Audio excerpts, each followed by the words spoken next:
Hello, hello, hello, hello, everyone. Welcome to Chat Show, and hello, Shawn. Welcome. Um, Thank you, everyone, for joining. The purpose of this conversation focuses on employment for everyone, inclusive of people, neurodivergent talent, people with disabilities, and disabled veterans. And we talk to the leaders from the staffing industry, thought leaders from the disability community and autism community and neurodiversity, neurodivergent experts, and we talk about empathy and employment and how empathy and innovation is really influencing employment for everyone, and neurodivergent. Mainly today's purpose is focus on neurodivergent talent. Um, Today, my guest is a person who challenged many odds to become who he is today. It's my great pleasure to have Shawn Smith on the chat, and Shawn has his master's degree in education and counseling. He's a founder and CEO of Don't Diss My Ability Consultation Services. He's a consultant, psychotherapist, keynote speaker, and award-winning entrepreneur. With that, Shawn, welcome. Welcome to the chat show, and thank you for joining us today. Thanks for having me, Nish. We mentioned this earlier. Like you and I have been in the same circles for so long. This conversation was just a matter of time before it actually happened. I mean, yeah, it's awesome to finally kind of connect with you and have this conversation. I share the same feeling, Shawn. I've been looking at some of your awards and announcements on awards and some great work you do. Even though you are based in Canada, right? Yeah, so I'm in Fredericton, New Brunswick, Canada. So we border the state of Maine. Yes, yes. So, and oh, by the way, I love your T-shirt. I Oh, love thank your you. T-shirt. So, tell me, what is the story behind "Don't This My Ability"? The T-shirt and your company name. It's pretty intriguing, and I know you Sure. shared this earlier, but please share that with our viewers today. Yeah, so when I was diagnosed with ADHD Inattentive Type at the age of 30, I started taking prescribed medication, which basically took my thought process from dial-up to fiber up or high speed. Things that, I guess I would describe it as the pieces of the puzzle that were my life that never really seemed to fit, all of a sudden just came together in a way that they never had. And so one night when I was working at a residential treatment facility in the way northern part of Canada, there was a youth in our care who had gone AWOL, and so as when protocol, when someone goes AWOL, someone has to stay up all night and keep eyes on just to make sure that they're safe.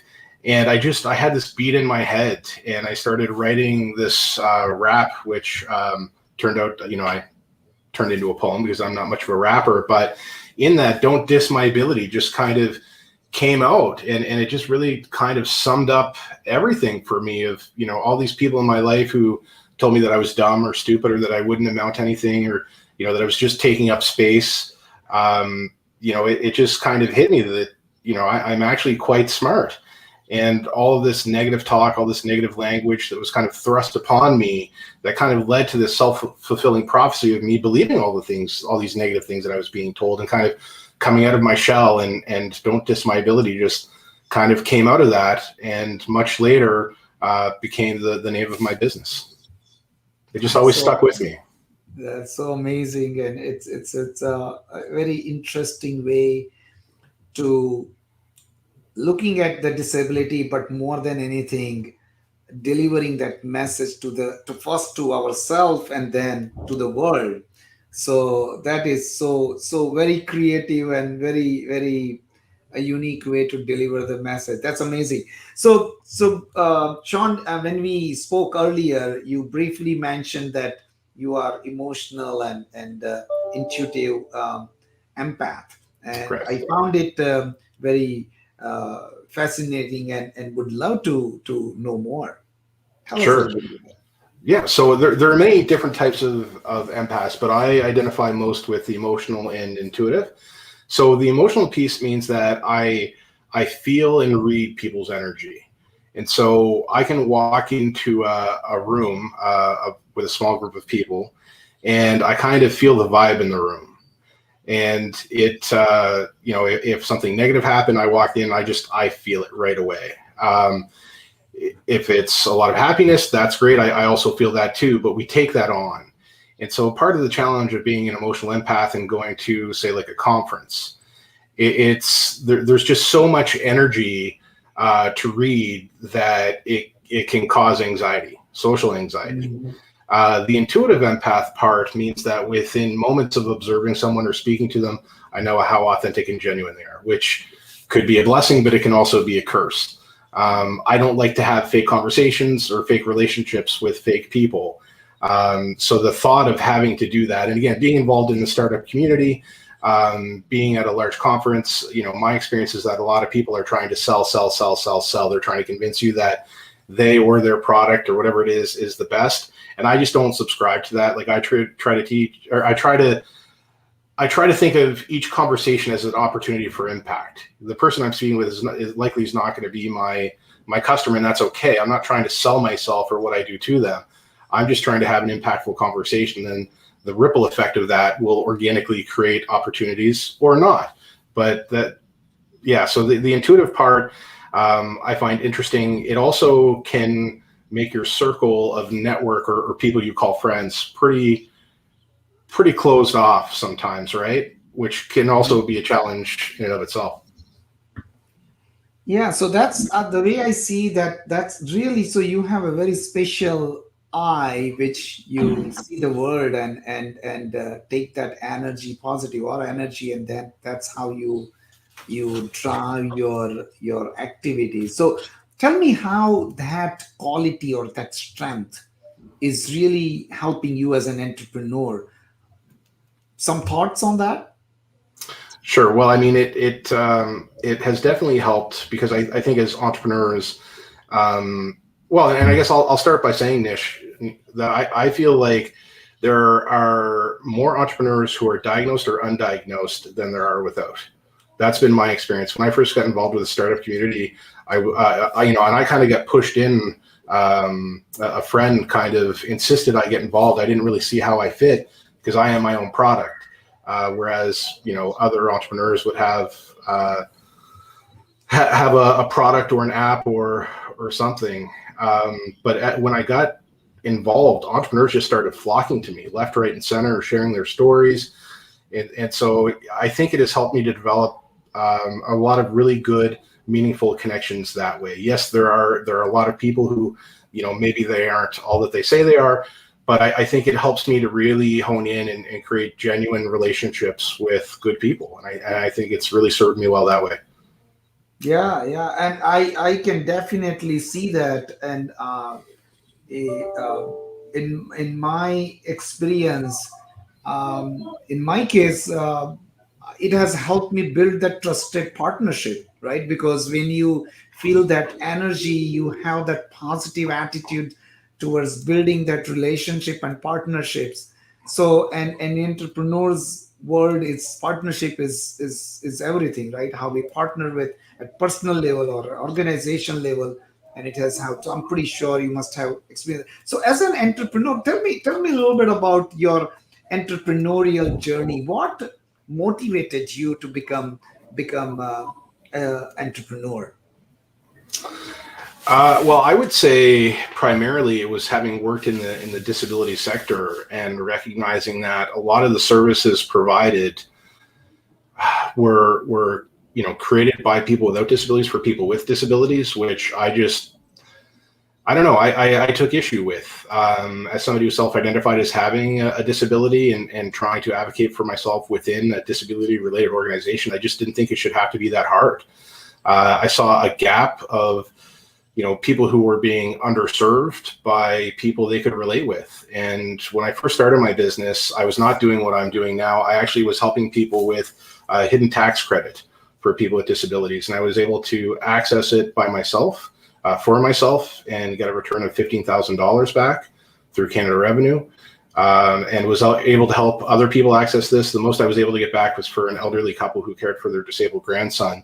I was able to help them get $44,000 back. Canada Revenue changed the rules of the game, as they arbitrarily do. And so I had to kind of pivot and switch gears.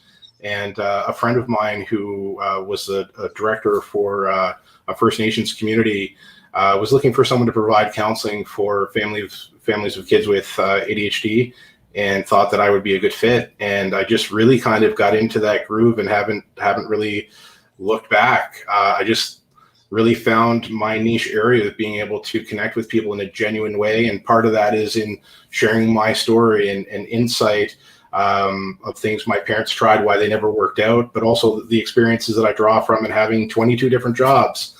So it has definitely been a journey. And one of the things that I would love to say is that it's not always easy. I think that social media does a really good job of glamorizing what it means to be an entrepreneur.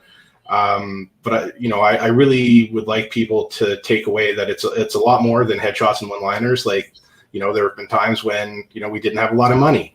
There wasn't extra money to go here or there or to eat out. And sometimes we'd have to scrimp on what we got for groceries that week, so it isn't always easy, but no one ever said being awesome would be, right. Like there's a toll to achieve the level of things that we want to achieve.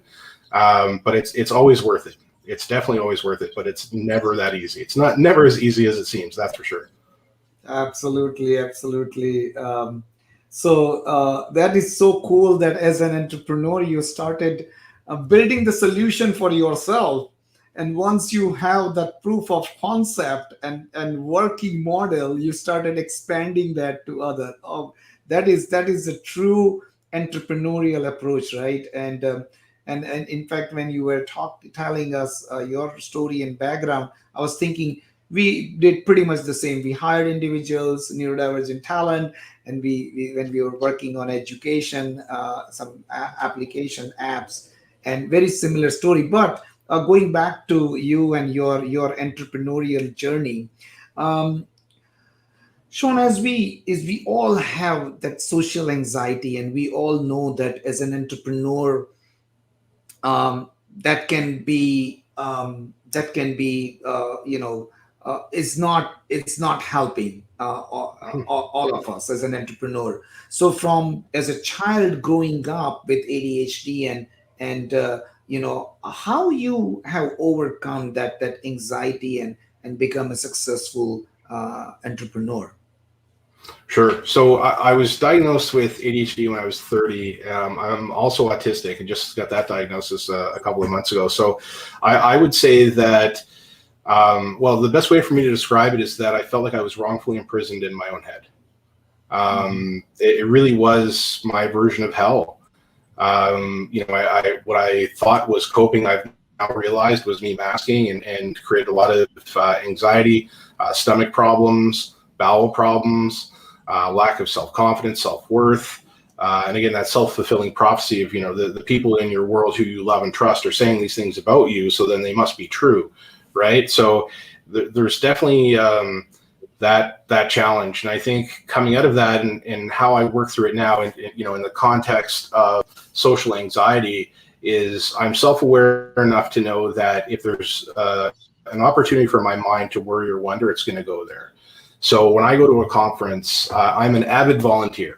And I'll give you a great example, Nish. I'm a member of the Canadian Counseling and Psychotherapy Association. A few years ago, we had our annual conference in St. John's, Newfoundland. And I flew over to the conference. I rented a car, stayed at the hotel, and I volunteered. I volunteered to chauffeur people around. I set up tables. I stacked chairs. I kept busy. And it didn't matter if there was someone from the hotel right beside me doing it. It wasn't about them. It was about me, right? I needed to occupy my mind, occupy my space and my body to keep myself busy. The irony for me was that in the first time of the organization's history, they recognized a volunteer for their outstanding volunteerism, and it was this guy. So, I also believe that selfishness can lead to selflessness. Like I did this primarily for me, but it benefited other people, and I was recognized and given an award for it. But that's not why I did it, and I think that's part of the intrinsic nature of just doing something. Is we're not doing it necessarily for someone else. We're doing it to help ourselves in that moment. But the reason why I share that is because I think that there are opportunities for us to do things like that to help other people that will occupy our space and time. And so with that strategy, I mean, I've used that in a lot of different ways. You know, I hustle, and it's also a great way to network, right? Yeah. When somebody sees an entrepreneur or somebody doing that, they know they're a hustler, right? And you don't really need to tell a hustler what to do, only what not to do. So I always just kind of make it a point of like, if I don't have a specific job or a specific role, then my mind will worry or wonder. So I'll create one. I'll go talk to the organizer, figure out what it is that they need, because I can guarantee you they need something. You know, these days it's, you know, there are lots of volunteers, but there are not always lots of volunteers who show up and stay from start to finish. So when they can find somebody who's dedicated, who will actually do what needs to get done, then they really are very welcoming. So that's kind of one of my tips and tricks, is definitely to keep myself busy and lend a hand. Love it. Love it. Love it. So basically you keep yourself occupied so that you are managing your anxiety. You are kind of indirectly networking and knowing people. But the beautiful thing, what I learned from you on this, based on this strategy, is you are truly giving back before you ask, right? So you are contributing, you are really. So I always, I learned from somebody, and he said, Nish, it's always give and then take, right? First is always give. So what you do is you have given, you are volunteered yourself, and then automatically people will get connected where you can ask. So that's amazing strategy, and I know for sure there are hundreds and thousands of people in this world with anxiety related challenges. Will definitely help, and we'll make sure we cut this small clip and then really share this. This is beautiful. I love it. I really love the strategy and what you shared. So thank you for sharing your secret sauce. Oh, no problem. I think too, you know, when you think about legacy, it's based on what you give back, not what you take. Yep. Right. So I think volunteerism is an important part of, you know, not just employment, but also entrepreneurship. Right. So, you know, for folks who are looking for work, who are having difficulty finding work, you can volunteer, and that's worth just as much on your CV or resume as it is paid work experience. No, absolutely. And what I meant by taking back is like, it just return, it comes on its own. You don't even have to Absolutely. ask. People will say, when you are volunteering, people say, so Shawn, what are you doing? What do you do? That's where you, without asking, now you got the opportunity to share who you are as an entrepreneur and what you do. But talking about what you do, Shawn, let's change our gears and see if you can share what do you and your organization, what type of services you guys provide, and would love to learn more about your services and your business. Sure. Well, I'll start by saying I do a lot of different things, Nish, and part of it is because I have ADHD. So I know that if I do the same thing all day, every day, I get bored and I get resentful. So I intentionally do a lot of different things that keep me mentally stimulated. They're things that I want to do. They're not things that I feel I always have to do. Now, there are components of that, like paperwork and stuff like that, you know, are a bit of my kryptonite. But, you know, counseling and psychotherapy is one service that I provide. I'm also a keynote, speak at different conferences, whether it be, you know, in the neurodivergent community, or also the startup community around mental health. I'm a guest lecturer. I was a guest lecturer at the University of Miami a few years ago. I'm currently a guest lecturer at the University of Connecticut. I consult in different industries. I get pulled into things that I initially feel like I have no business being in, but somebody met me somewhere and somehow see the value of what I do and what I offer, and then opportunities kind of come my way. So in a lot of ways, I break conventional, you know, business models where you have a product and you go out and you sell.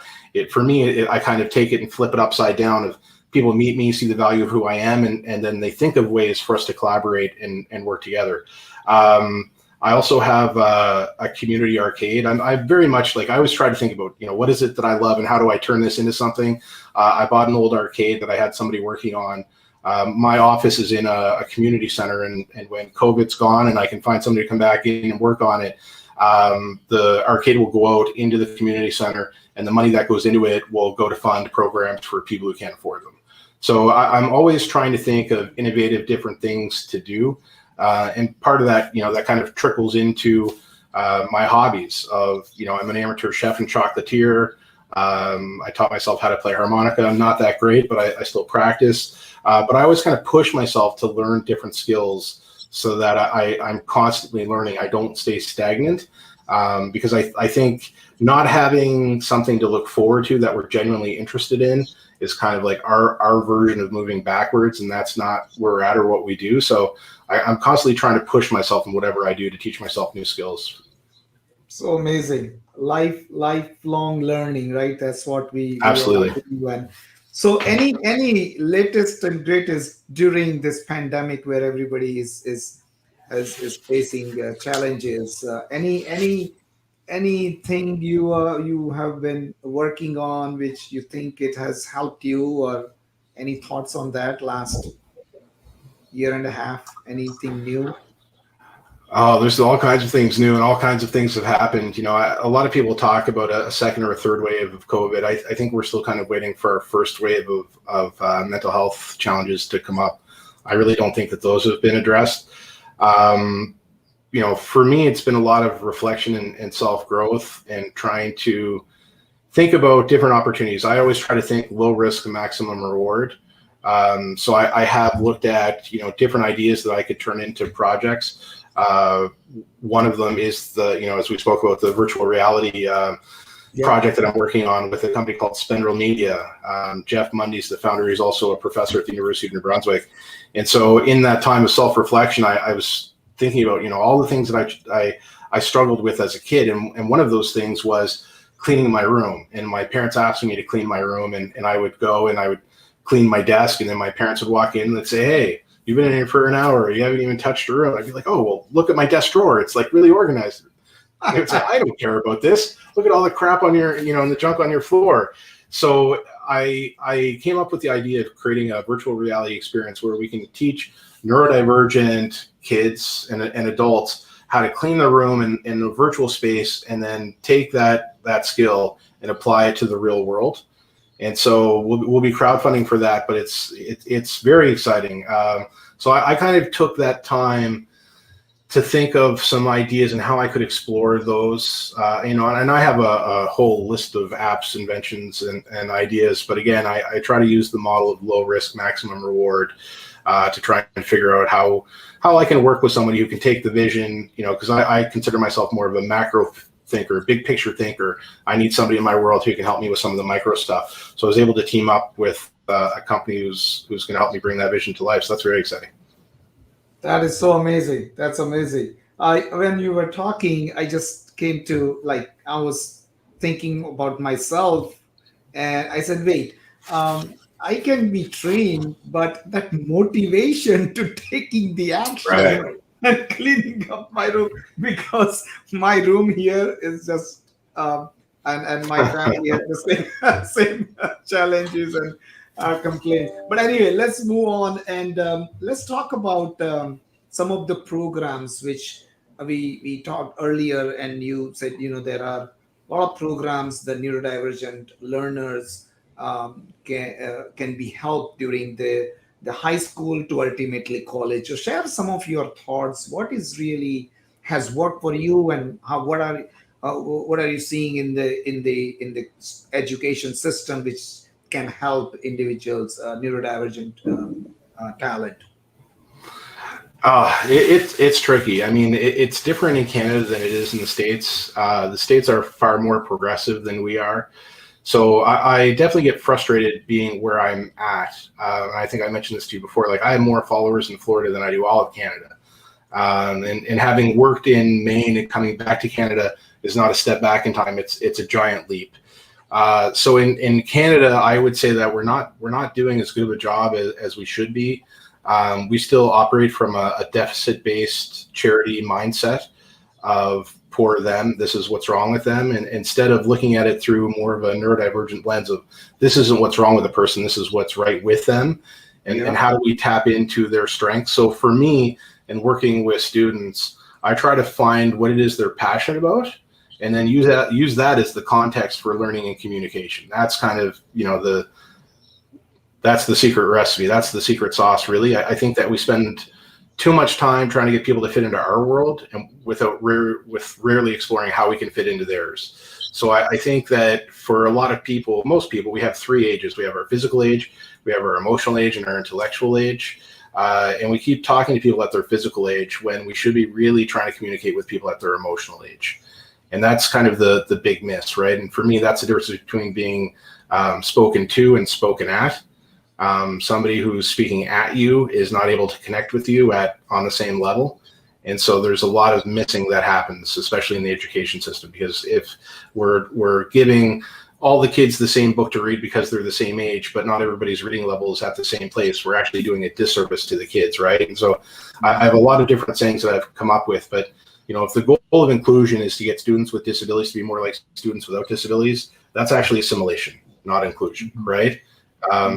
Inclusion isn't a thing that you do, it's a way of being. And if we have to teach our kids about inclusion, it means that somebody along the way has already taught them how to exclude, right? And I think we really need to think about that. The same generation that is perpetuating inclusion is the same one that is introducing it to our kids, when that shouldn't necessarily be the case. Yeah, that is so true. That's so true. And one of the things which you mentioned, which I learned from one of my professor at Harvard Business School, and he said, Nish, how can we focus on the person's strength and help the person manage their weaknesses? That's exactly what you just mentioned. And how do we do that now? It's a whole different conversation, that how do we find out their strength and convert that into the real meaningful work and the real job and things like that. But that's a whole another conversation. You touched some of the topics very interesting, about one, innovation, about the virtual reality, and also you also mentioned you are working on some project in the university with the University of Connecticut. Tell us a little bit Yes. about these two of your projects. Sure. So the University of Connecticut is, I can't say enough positive things about the university. So I was asked to be part of a $2.5 million project called the Include program. It's a 5-year project through the University of Connecticut for their civil and environmental engineering program. And the goal of the program is to recruit and retain neurodivergent learners for those engineering programs, because they understand that these kids are going to revolutionize the engineering industry. So they're the ones that we should be paying attention to now.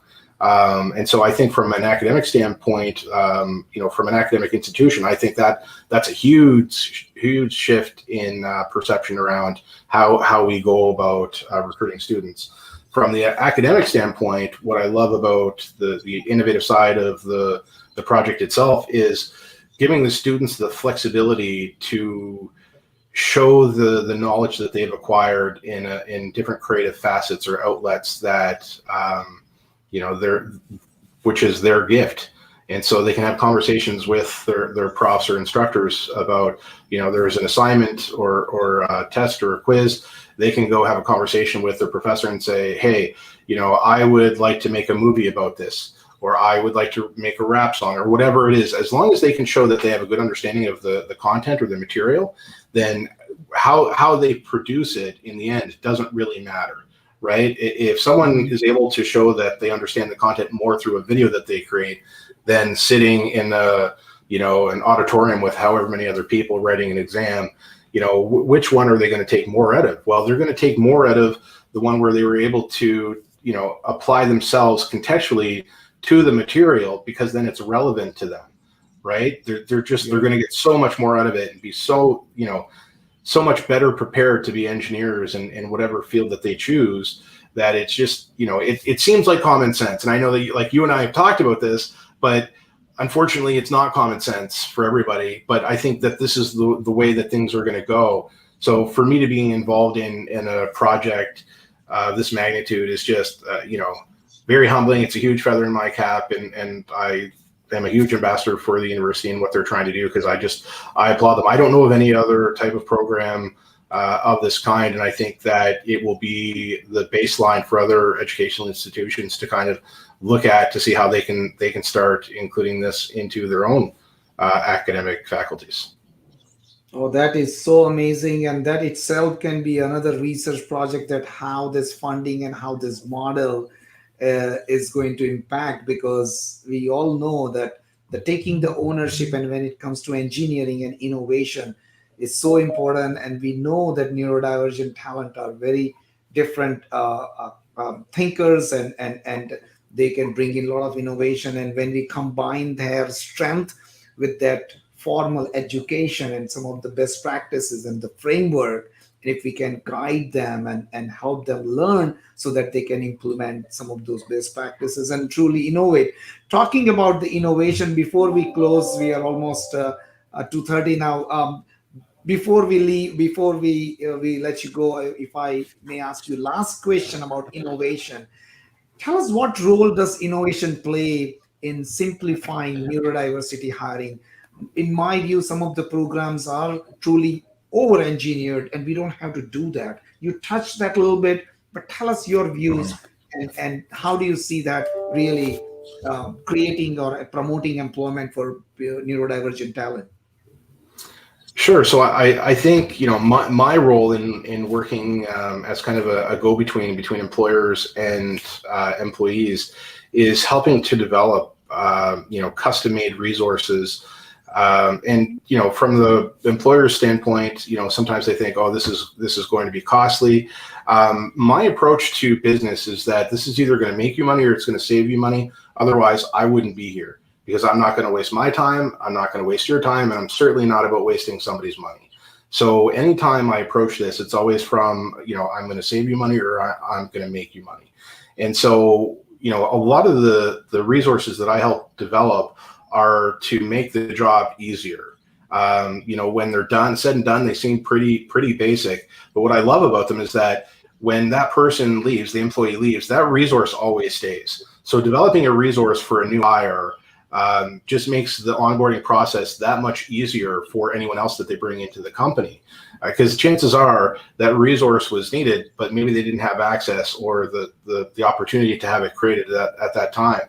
But what I find is that when I go in and do that, and I have several examples of resources that I've made and the person's gone, but the resource is still there 10 years later, right? So again, it goes back to this is how we can either make you money or save you money. So by reducing the amount of time that it takes for them to train somebody and bring them on board, that reduces their cost, which allows them to make more money. So I come at it from a business sense every time. I don't believe in, approaching an employer and saying, you should hire somebody with a disability because that's the right thing to do. From a family of entrepreneurs, being an entrepreneur myself, that's absolutely the wrong thing to do. The charity-based deficit mindset for education doesn't work. It doesn't work for employment either. And I think we really need to tap into what people's strengths are and how do we utilize those in a certain job. And as you know, Nish, that may mean job carving or creating something for them, where again, we bring this idea to the employer that this is going to make you money or it's going to save you money. So that way it's, if you go to any entrepreneur, any person who owns a business and say, I have a way to make you money or save you money, and they turn a blind eye to it, then they're not going to be in business very long, right? You have to constantly look at opportunities that come your way to make good business decisions for you, your organization, and your employees. And to me, this is just kind of a no-brainer, and how much sense it makes to help everybody in your business. Yeah, I 100% agree with you, Shawn. And in my world, I call these initiatives are only one or two companies will maybe hire as an initiative, but that's not is going to change the way companies are hiring and bringing in talent and bringing innovation. It has to be a strategic approach, and building the solution around their hiring best practices and onboarding systems. And that's what is going to really change. So thank you, Shawn. Thank you, Melinda, for this great conversation. I wish we could have continued this conversation, but I will continue, Shawn, offline. And thank you, Melinda. Thank you, everyone, for joining us today. We will continue our conversation next week, same time, same place. Till then, take care and stay safe and healthy. Bye bye. Bye, Shawn. Bye.